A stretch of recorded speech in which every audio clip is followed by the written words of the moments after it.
علی بھائی اگلا سوال ہے، مجلس نمبر 111 میں آپ نے صحیح مسلم شریف کے مقدمے کو بیان کر کے اور اس کی بڑی ہی جاندار ایکسپلینیشن کر کے امت محمدیہ صلی اللہ علیہ وآلہ وسلم پر بڑا ہی احسان فرمایا ہے، جس کی جزا صرف اللہ ہی دے سکتا ہے، جزاک اللہ خیرہ۔ پوچھنا یہ ہے کہ آپ نے اسی ویڈیو میں فرمایا کہ امام مسلم رحمہ اللہ تعالیٰ خود بھی امام بخاری رحمہ اللہ تعالیٰ کے اسٹوڈنٹ تھے، تو پھر کیا وجہ ہے کہ پوری صحیح مسلم میں کوئی ایک حدیث بھی ایسی نہیں جو امام مسلم رحمہ اللہ تعالیٰ نے امام بخاری رحمہ اللہ تعالیٰ سے نقل کی ہو؟ اس کے پیچھے ایک ٹیکنیکل ریزن ہے جی۔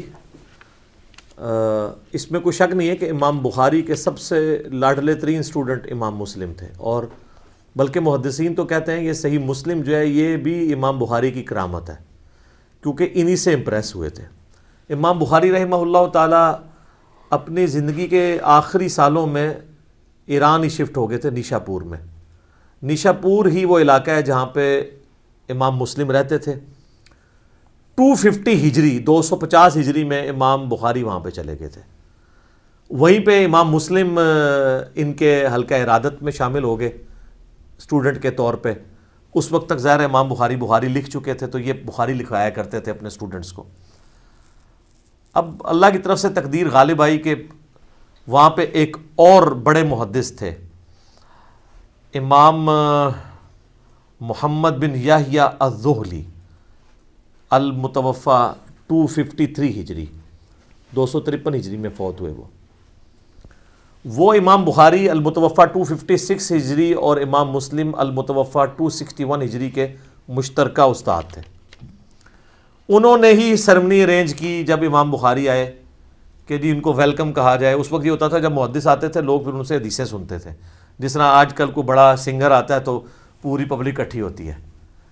اچھا، اور امام زولی نے اپنے شاگردوں کو سختی سے منع کیا کہ آپ نے امام بخاری سے خلق قرآن کا مسئلہ نہیں ڈسکس کرنا۔ اچھا، یہ جو میں واقعہ آپ کو بتا رہا ہوں یہ تمام اسماء و رجال کی کتابوں میں تواتر سے نقل ہوا ہے۔ اسماء و رجال کے حوالے سے بھی لوگ پوچھتے رہتے ہیں، یعنی یہ جو حدیث کے راوی ہیں ان کے حالات زندگی، اس علم کو جو ڈیوائز کیا گیا اسماء الرجال، رجال رجل مرد کو کہتے ہیں، اسماء ان کے نام۔ اس میں امام ابن حجر اسقلانی کی کتاب ہے التہذیب التہذیب، ابن حجر اسقلانی المتوفی 852 ہجری، اور ان سے بھی پہلے امام الذہبی المتوفی 748 ہجری، ان کی کتاب ہے سیر اعلام النبلاء۔ ان دونوں میں یہ واقعہ موجود ہے جو میں واقعہ آپ کو بیان کر رہا ہوں۔ اب اللہ کرنا یہ ہوا کہ اب ظاہر شرارتی لوگ تو موجود ہوتے ہیں، جس طرح یہاں کے لوگ یزید کا مسئلہ چھیڑ ہی لیتے ہیں، ٹھیک ہے نا۔ انہوں نے وہ انگلش میں محاورہ بھی ہے، forbidden fruits are always sweet, منع کیے گئے پھل ہمیشہ میٹھے ہوتے ہیں۔ خلق قرآن کا مسئلہ کسی نے پوچھ لیا کہ بتائیں کہ قرآن مخلوق ہے یا غیر مخلوق؟ تو امام بخاری نے کہا کہ اللہ کا کلام جو ہے وہ غیر مخلوق ہے، چونکہ کلام متکلم کی صفت ہوتا ہے تو قرآن اللہ کی صفت ہے، تو یہ ظاہر غیر مخلوق ہے۔ اب یہاں تک تو اتفاق ہے سب کا۔ اس کے آگے دو سکول آف تھاٹ تھے۔ ایک سکول آف تھاٹ یہ تھا، یہ جو ہمارے ہاتھ میں مصحف ہے نا، اور یہ پیجز کے اوپر جو لکھی ہوئی انک ہے اور یہ جو الفاظ ہیں، یہ چونکہ کاتب لکھتا ہے لہٰذا یہ تو مخلوق ہے، اور یہ لاجیکل بھی ہے، یہ میرے ہاتھ کی کریشن ہے، یا پرنٹنگ پریس پہ کچھ چھاپتا ہے تو اس کی کریشن ہے۔ قرآن کے جو الفاظ لکھے گئے، یہ لکھے ہوئے الفاظ یہ ہے تو مخلوق ہے کیونکہ ظاہر انک سے لکھے گئے، لیکن جو چیز لکھی گئی ہے وہ خود غیر مخلوق ہے۔ اب یہاں پہ آگے اختلاف ہے۔ لاجیکل بات تو یہ ہے کہ یہ جو مصحف ہے ہمارے ہاتھ کے اندر، یہ انسان نے اس کو لکھا ہے، تو یہ ہے تو غیر مخلوق چیز لکھی گئی ہے، لیکن یہ لکھنے کے بعد تو ابھی مخلوق کی فارم میں ہے نا، تبھی تو ڈسٹرائے بھی ہو جاتی ہے۔ اگر یہ غیر مخلوق ہو تو یہ ڈسٹرائے نہ ہو سکے۔ اب یہ قرآن کو اگر کوئی معاذ اللہ توہین کرتا ہے، یا کوئی پرانے اوراق جس طرح حضرت عثمان نے جلوا دیے تھے، صحیح بخاری میں آتا ہے، تو وہ تو پھر اگر غیر مخلوق اس کو مانے تو پھر تو جلنا ہی نہیں چاہیے تھا۔ تو امام بخاری سے انہوں نے کہا کہ یہ بتائیں، یعنی وہ اتھل والی گل تھی، انہوں نے کہا جی یہ تو ظاہر امام بخاری نے اب اپنا موقف تو بیان کرنا تھا. انہوں نے کہا کہ یہ تو مخلوق ہے. انہوں نے کہا جی اور جی امام بخاری نے مخلوق کہتا ہے جی, اے دیکھ لو, اے گمراہ ہے بندہ.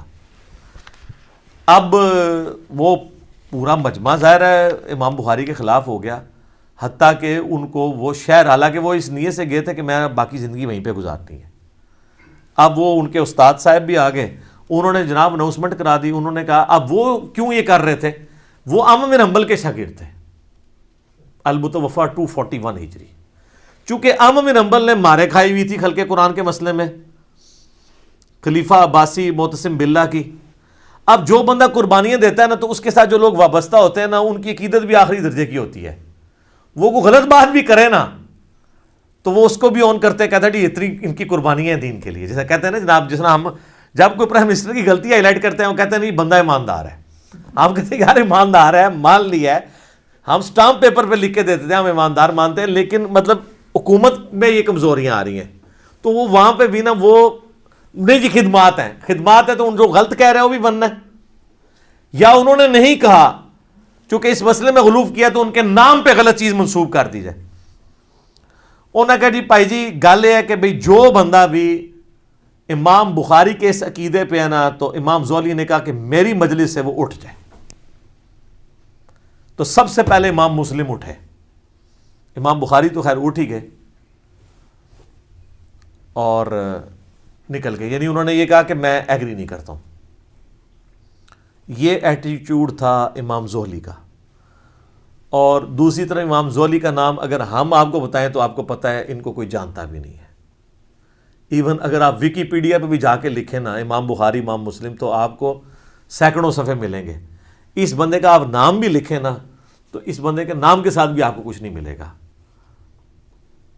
یہ میں آپ کو بتا رہا ہوں کہ کوئی شخص اگر اختلاف رائے کرتا ہے تو کسی کی خدمات کو ختم نہیں کر سکتا دنیا سے. اب جب انہوں نے یہ ان کے ساتھ ایکٹیویٹی پرفارم کی, اور امام بخاری کی للہیت دیکھیں, 43 احادیث صحیح بخاری میں امام زولی سے انہوں نے لی ہیں اس کے باوجود. لیکن امام مسلم نے کہا میں نے زولی سے کوئی حدیث نہیں لینی. اور پھر ساتھ انصاف کیا انہوں نے. امام بخاری سے کہا کہ آپ میرے استاد ہیں, وہ بھی میرے استاد ہیں, میرا انصاف یہ کہ میں نے زولی سے تو کوئی حدیث نہیں لینی, آپ سے بھی کوئی نہیں لوں گا, تاکہ بیلنس ہو جائے. لیکن امام بخاری کی للہیت دیکھیں, انہوں نے اپنے اسی استاد سے 43 احادیث صحیح بخاری میں لی ہیں, اگرچہ کہ اس استاد کی وجہ سے امام بخاری کو زندگی میں پھر سکون نہیں ملا. یہاں سے بخارا گئے تو پھر وہاں پہ بھی پہنچ گئے وہ لوگ, انہوں نے کہا کہ یہ تو گمراہ ہو گیا ہے, اور جس طرف جاتے تھے نا وہ کہتے تھے آپ نے ہمارے شہر میں نہیں آنا, آپ تو بدعقیدہ ہو چکے ہیں. حتیٰ کہ امام بخاری نے پھر دعا کی کہ اللہ اگر میری زندگی میں اب کوئی خیر باقی نہیں ہے تو مجھے اب تو دنیا سے اٹھا لے. حالانکہ بخاری مسلم میں حدیث ہے کہ کوئی موت کی دعا نہ کرے. وہ موت کی دعا اس طرح کی کہ موت مانگنا حرام ہے, لیکن اس طرح اگر کوئی دعا کرتا ہے نا کہ اللہ اب کوئی خیر باقی نہیں ہے تو مجھے عزت کے ساتھ موت دے دے, یہ بالکل جائز ہے. تو اپنی زندگی میں انہوں نے برا وقت دیکھا ہے, اپنے آخری, یعنی جو پنجابی کہتے ہیں نا خیر چنگی نہیں ہوئی, لیکن سر دنیا آج بخاری بخاری کرتی ہے. زولی کو کوئی جانتا بھی نہیں ہے. زولی کا ذکر اسی طریقے سے ہوتا ہے کہ یار یہ بخاری کا ایک استاد تھا, اس نے ان کو مجلس سے نکالا تھا. بہرحال اس شر میں سے خیر یہ نکلا کہ امام مسلم نے انڈیپینڈنٹ سند سے نبی علیہ السلام سے احادیث لی, ورنہ انہوں نے اکثر احادیث بخاری سے لے لینی تھی. جیسے کہ امام بخاری کے شاگرد ہیں امام ابن خزیمہ, اس کے بعد ان کے آگے سے شاگرد ہیں امام ابن حبان. اب ابن خزیمہ اگر حدیثیں لے کے آتے ہیں تو بخاری سے لے کے آتے ہیں, تو آپ کو مسلم شریف میں کئی حدیثیں امام بخاری سے ملنی تھی. پھر تو لوگوں نے کہنا تھا یہ تو چین تو وہی ہے, بتانے والا تو بیچ میں امام بخاری ہے. لیکن آج یہ ہے کہ الحمدللہ امام مسلم کی اپنی سند نبی علیہ السلام تک جاتی ہے الگ سے, جس میں بخاری نہیں آتے, اور بخاری کی الگ سے جاتی ہے جس میں امام مسلم تو ظاہر نہیں آئیں گے, وہ اسٹوڈنٹ ہے. اس کے باوجود آلموسٹ 50% احادیث دونوں میں کامن ہے. 1906 احادیث بخاری مسلم میں کامن ہے. جو الگ سے عرب سکولر نے کتاب لکھی ہے اللؤلؤ والمرجان, جو قرآن میں ہے نا 2 موتی ہیں, تو انہوں نے کہا ایک موتی بخاری ایک مسلم, وہ ایک جگہ جمع کر دی انہوں نے. اردو میں بھی اس کی ٹرانسلیشن ہو کے آ چکی ہے, اور ویسے اگر آپ کنٹینیوس نمبرنگ دیکھیں تو بخاری میں 7563 احادیث ہیں اور مسلم میں بھی 7563 ہیں. یہ انہوں نے آنر کیا, دونوں کی نمبرنگ اس طرح ایڈجسٹ کی برابر ہے. اور اس میں تکرار اگر نکال دینا جو ریپیٹیشن ہے تو بخاری میں آلموسٹ 4000 ہیں, مسلم میں بھی 4000 ہیں, تو 4000 ہیں اور دونوں میں کامن آلموسٹ 1906. 50% احادیث آلموسٹ کامن ہے. تو قرآن میں بھی آیا نا معاملے کے لیے 2 گواہوں کی ضرورت ہے, تو اللہ تعالیٰ نے 2 گواہ دے دیے, انڈیپینڈنٹ سورس ہے. یہ اس شر میں سے خیر نکلا ہے, اللہ کی خفیہ تدبیر تھی, یہ ہونا تھا.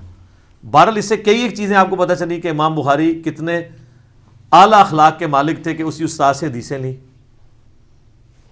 امام مسلم کتنی احتیاط کرنے والے تھے کہ انہوں نے کہا میں نے اگر ایک استاد سے اختلاف کیا, دوسرے سے ایک مسئلے میں اختلاف ہوا ہے نا, انہوں نے اس استاد کو 0 سے ملٹیپلائی نہیں کیا. عزت, اسی کی عزت کی وجہ سے بخاری سے بھی حدیثیں نہیں لی. یہ نہیں کہا کہ گمراہ کہہ دیا. اعلیٰ ظرفی کا مظاہرہ کیا امام بخاری نے, امام مسلم نے بھی. اور الحمدللہ آج ہمارے پاس دونوں ذخیرے احادیث موجود ہیں, اور اللہ تعالیٰ کی یہ نعمت ہے. آپ دیکھ لیں, نہ یہ صحابہ ہیں, نہ یہ تابعین ہیں, یہ نہ تبع تابعین ہیں. امام بخاری, امام مسلم تبع تابعین میں سے آتے ہیں. لیکن اللہ نے عزت, شہرت ایسی دی ہے کہ دنیا کا ہر مسلمان, ایٹ لیسٹ سنی مسلمان, دنیا میں 80% زیادہ سنی ہے, ایون شیعہ بھی جانتے ہیں کہ یہ کتاب ہے. قرآن کے بعد افضل ترین 2 کتابیں بخاری اور مسلم ہیں. اور یہ چیز ہے کہ آپ اپنی لیگیسی چھوڑ سکتے ہیں. آپ صحابی نہیں بھی ہیں, اگر آپ دین کے لیے تڑپ شو کرتے ہیں, اللہ تعالیٰ آپ کو اٹھا سکتا ہے. اور آج دیکھیں ان کا نام زندہ ہے. اس واقعے کی کلیریفیکیشن اس لیے بھی ضروری میں سمجھتا تھا, اس لیے میں نے یہ سوال انٹرٹین کیا. یہ سوال مختلف فارم میں ہمارے پاس آیا. عموماً حنفیوں کی طرف سے یہ سوال کیا جاتا ہے کہ جب ہم ان کو کہتے ہیں کہ ہماری اہل سنت کی مین سٹریم کی ان 6 کتابوں میں, جن میں 2 صحیح ہیں نا, بخاری اور مسلم, اور باقی 4 سنن اربع, جن میں 80% صحیح احادیث ہیں اور 20% ضعیف ہیں, کچھ موضوع بھی ہیں, تو یہ آلموسٹ ملا کے 27,000 کے قریب احادیث بنتی ہیں اسناد کے اعتبار سے. ویسے تو آپ کریں گے تو 6-7 ہزار ہی بنے گی ساروں کی, اگر اسکروٹنگ کر لیں گے, اس سے زیادہ نہیں بنتی. کیونکہ جو بخاری میں آ رہی ہے, مسلم میں بھی ہے, ابو داؤد میں بھی ہے, ترمذی میں بھی ہے, ابن ماجہ میں ہے. کسی ایک حدیث میں بھی امام بخاری, امام مسلم ہو, امام ترمذی ہو, ابو داؤد ہو, نسائی ہو, ابن ماجہ ہو, انہوں نے امام حنیفہ سے کوئی حدیث نہیں لی ہے. یہ کہتے ہیں نا امام حنیفہ ان سے بھی پہلے تھے, تو بخاری میں امام مالک کی حدیثیں ہیں, احمد بن حنبل کی ہیں, تو ان کی کیوں نہیں ہے؟ اس لیے کہ محدثین کے ہاں امام حنیفہ رحمہ اللہ کو حدیث کی فیلڈ میں ضعیف مانا جاتا تھا, فقیہ وہ بہت بڑے تھے. یہ ان کا کوئی عیب نہیں ہے, ایک فیلڈ میں ہو سکتا ہے کہ بندہ اوپر ہو, دوسرے میں نیچے ہو. مسئلہ 197 میرا ریکارڈڈ ہے. تو وہ کہتے ہیں جی پھر تو اگر یہی رول مانا جائے تو امام مسلم بھی تو بخاری کے شاگرد ہیں, انہوں نے بھی تو کوئی نہیں نہ لی. یہ ڈاکٹر طاہر القادری صاحب نا ایک ویڈیو میں کہہ رہے تھے, تو وہ نہیں لی, اس کے پیچھے تو یہ ریزن ہے کہ انہوں نے اس وجہ سے نہیں لی ہے. یہ نہیں ہے کہ وہ امام بخاری کو گمراہ سمجھتے تھے یا امام بخاری کو ضعیف سمجھتے تھے, ایسا تو نہیں تھا. اچھا, پھر انہوں نے خود اس میں تھوڑا سا اس حوالے سے بھی کلیئر کیا کہ جی وہ اصل میں امام بخاری کا موقف یہ ہے کہ جس کا عقیدہ جو ہے نا وہ یہ ہے نا کہ ایمان کم اور زیادہ نہیں ہوتا, تو امام بخاری اس عقیدے کو غلط سمجھتے تھے. احادیث کی روشنی سے بھی ظاہر ہے یہ غلط ہے, ایمان کم زیادہ ہوتا ہے. تو اس لیے امام بخاری ان کے عقیدے کو صحیح نہیں سمجھتے تھے امام حنیفہ کے, اس لیے ان سے حدیث نہیں لی ہے. یہ اب ان کو بات پتہ ہے, انہوں نے بیان بھی کی, اور ساتھ اینالوجی یہ بنائی کہ امام بخاری سے بھی تو مسلم نے بھی تو کوئی نہ لی, اور پیچھے یہ ریزن تھی. یہ دونوں ریزنوں میں زمین آسمان کا فرق ہے. وہاں پہ وہ عقیدے کی کو غلط سمجھتے ہوئے, اور یہاں 2 استادوں کے اختلاف میں پارٹی نہ بنتے ہوئے انہوں نے یہ کیا ہے. یہ 2 چیزوں کو مکس نہیں کرنا چاہیے. اور میں یہاں پہ یہ بھی کلیئر کر دوں, وہ کہتے ہیں جی وہ امام مسلم کو 3 لاکھ حدیثیں یاد تھیں, تو اس میں تو صرف انہوں نے لی ہیں 7563, اور تکرار بھی ختم کریں تو 4000 ہے. تکرار ختم کر کے کنٹینیوس نمبرنگ کو توڑ کے فواد عبد الباقی نے ایک دوسری نمبرنگ بھی کی ہے جس میں 3033 حدیثیں ہیں. یعنی ایک صحابی سے اگر ایک حدیث ہے اور دوسرے سے بھی اسی سے ملتے جلتے ہیں تو ان 5-6 جس طرح پہلی 6 حدیثیں صرف یہی ہیں کہ جس نے میری طرف جھوٹ منسوب کیا اپنا مقام دوزخ میں دیکھ لے، اس نمبرنگ میں اس کو ایک ہی نمبر دیا انہوں نے. حضرت علی سے بھی ہے، حضرت ابو ہریرہ سے بھی، حضرت انس بن مالک سے بھی، حضرت مغیرہ بن شعبہ سے بھی، حضرت جابر بن عبداللہ سے بھی، حضرت جو ہے وہ عبداللہ ابن عباس سے بھی. لیکن کانٹینیوس نمبرنگ میں یہ 6 نمبر چلیں گے. ڈسکنٹینیوس میں جو فواد عبد الباقی نے کی ہے وہ انہوں نے اس کو ایک ہی نمبر دیا ہے. اس وجہ سے وہ نمبرنگ کا اختلاف. اسلام 360 میں ہم نے بہرحال کانٹینیوس نمبرنگ ڈلوا دی ہوئی ہے بہت پہلے ہی، میں نے کہا کہ تاکہ آسانی ہو جائے. اور میں ضمناً بتا دوں بخاری شریف کے جو چیپٹرز مسنگ تھے نا وہ بھی ڈال دیے انہوں نے، آپ چیک کر سکتے ہیں. اب رمضان آنے والا ہے نا تو آپ نے جا کے بخاری شریف میں نے بتایا تھا 692 نمبر حدیث کی ہیڈنگ میں امام بخاری نے لکھا ہے کہ سیدہ عائشہ کا غلام تھا زکوان جو مصحف ہاتھ میں پکڑ کے انہیں قیام اللیل کرواتا تھا، اور اس کی پوری سند جو ہے وہ سنن کبریٰ البیہقی میں اور مصنف عبدالرزاق میں ہے.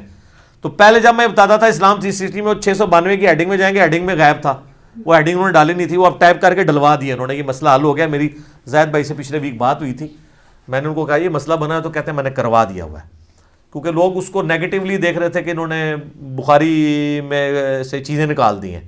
تو میں نے کہا وہ کسی درجے تک ٹھیک ہی دیکھ رہے تھے، آپ نے کیوں نکالی ہیں اس طرح؟ گرچہ آپ نے، وہ کہتے ہیں میں تو ہیڈنگ سمجھ رہا تھا چونکہ اس کی نمبرنگ نہیں تھی، لیکن میں نے کہا امام بخاری کا فہم ہے وہ تو آپ نے بتانا ہے. تو یہ کہتے ہیں 3 لاکھ حدیثیں، وہ 3 لاکھ اسناد ہیں. یار قرآن کی آیات آلموسٹ 6,500 ہیں، 6,666 نہیں ہے سر، وہ بھی کہانی جائے نا. تو حدیثیں کیسے 3 لاکھ 6 لاکھ ہو سکتی ہیں نبی علیہ السلام کی زندگی میں؟ آپ کی عمر نو تھی کہ آپ نے 6 لاکھ حدیثیں بیان کرنی تھی؟ ٹوٹل احادیث جو ہے نا نبی علیہ السلام کی 10,000 سے زیادہ نہیں ہے، ساری کتابوں کی بھی جمع کر لیں. ویسے تو آپ کہیں گے 27,000 تو ادھر پڑھی ہوئی ہیں اور مشکات کی بھی 6,000 ڈال لیں، تو مشکات میں بھی اسی میں سے ہی ہے نا. اگر یہ حدیث ہے کہ میری طرف جھوٹ منسوب کیا تو اپنا مقام دوزخ میں دیکھ لو، تو یہ بخاری میں بھی ہے، مسلم میں بھی ہے، ابو داؤد میں بھی ہے، ترمذی میں بھی ہے، نسائی میں بھی ہے، ابن ماجہ میں بھی ہے، اور مشکات میں بھی ہے. مشکات تو خیر اسی کے نوٹس ہیں. 7 جگہ پہ ایک حدیث ہے تو اس کو 7 دفعہ تو نہیں گنا جائے گا، 1 دفعہ. اور اس ایک حدیث کے بھی امام بخاری کئی ایک طرق لے کے آئے ہیں بخاری میں، اور ہر ایک کو علیحدہ نمبر دیا گیا بعد میں. امام بخاری مسلم نے تو نمبرنگ نہیں کی تھی، نمبرنگ تو ابھی 40-50 سال پہلے ہوئی ہے اسٹینڈرڈائز، تاکہ آسانی کے ساتھ ڈھونڈا جا سکے. تو اب وہ آپ یہ کہیں گے کہ جناب یہ 7 حدیثیں ہوگی، ایک ہے. اس کو آپ یوں سمجھیں کہ ایک صحابی نے نبی علیہ السلام سے حدیث سنی، اس نے 10 تابعین کو سکھائی. حدیث 1 اسناد 10، ہر تابعی نے 10 تبع تابعین کو سنائی، ایک حدیث 100 اسناد. اور امام بخاری امام مسلم تو آ رہے ہیں تبع تابعین میں، وہاں پہنچتے ہوئے ایک ایک حدیث کی 1000 اسناد ہیں اگر ایک صحابی بھی ہو، اور اگر کئی صحابہ ہوں تو لاکھوں میں اسناد جائیں گی. انما الاعمال بالنیات کی 700 اسناد ہیں، حدیث تو ایک ہے. کہتے ہیں جی وہ لکھاں حدیثیں سنتے، انہوں نے نا تھوڑی جی وہ جڑیاں نہیں لئیاں نا ساڑیاں سر، وہ ہے ہی نہیں سنتے. اچھا دیکھیں جو چیز سامنے موجود ہے اس کو تو نہیں ماننا، جو انہوں نے نہیں لی وہ ماننی. وہ تسی لے ہی نہیں مندے پہ ہو، تو جو انہوں نے نہیں لی ہوئی ہیں وہ تو آپ نے ماننی نہیں تھی. ٹھیک ہے، تو یہ اسناد ہیں میرے بھائی، یہ کوئی اس طریقے سے حدیثیں نہیں ہیں، سندیں ہیں، ان کی طرق ہیں اتنے زیادہ. حدیثیں 10,000 سے زیادہ نہیں بنتی آلموسٹ، بہت کھینچ تان کر لیں. ورنہ اگر آپ سے کوئی کہہ جی 3 لاکھ مسلم کو یاد تھی، احمد بن حنبل کو 6 لاکھ یاد تھی، اور سارے ملینز میں بنتی ہیں، اس کی ٹائم کی کیلکولیشن کریں گے کس وقت نبی علیہ السلام یہ حدیثیں بیان کرتے تھے. قرآن تو آپ کے آخری وقت تک نازل ہوتا رہا، قرآن ہی بیان کرتے رہے، حدیثیں کس وقت بیان کی ہیں؟ اس کے لیے تو میں نے بتایا عمر نوح چاہیے. یہ بہت بڑی مت ہے، اور یہ جو میں دعویٰ کر رہا ہوں یہ میرا نہیں ہے، ابن حجر اسقلانی نے، بڑے بڑے محدثین نے اس کو ایز اے ٹاپک بنا کے لوگوں کو بتایا ہے کہ لوگ دھوکے میں مبتلا نہ ہوں کہ یہ اس طریقے سے نہیں ہے جس طریقے سے لوگ سمجھتے ہیں. تو یہ ایک واقعہ تھا، میں نے اس کے ساتھ کچھ جو کو ریلیٹڈ چیزیں تھیں جو اکثر سوالات لوگ کر رہے ہوتے ہیں، میں ساتھ ساتھ جو میرے دماغ میں آتا ہے نا میں بیان کر دیتا ہوں کہ کوئی چیز اس میں سے سکپ نہ ہو جائے. ٹھیک ہو گیا جی.